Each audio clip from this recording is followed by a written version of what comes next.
اپنے ذہنی آرام کے لیے ہر چیز کو مختصر کرنا سیکھیں۔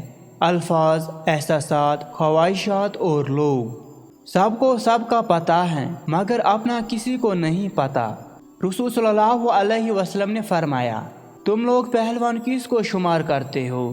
لوگوں نے عرض کیا، اس کو جسے لوگ پچاڑ نہ سکیں۔ آپ نے فرمایا، نہیں، بلکہ پہلوان وہ ہیں جو غصے کے وقت اپنے نفس پر قابو رکھتا ہو۔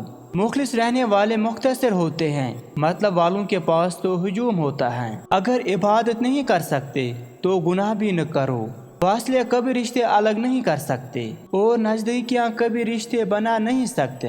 وہ سب معصوم سے چہرے تلاش رزق میں گم ہیں، جنہیں تتلی پکڑنا تھی، جنہیں باغوں میں ہونا تھا۔ خوشیاں ملنے پر بعض لوگ 3 چیزوں کو بھول جاتے ہیں: اللہ تعالیٰ کو، اللہ کی مخلوق اور اپنی پچھلی اوقات۔ یہ معاشرہ ایک خوش اخلاق انسان کو طلق بنانے کی خوبی رکھتا ہے۔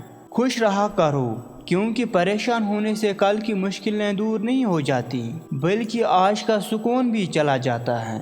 اگر تم سچ میں کسی کی مدد کرنا چاہتے ہو تو اس کو مچھلی دینے کے بجائے مچھلی پکڑنا سکھا دو۔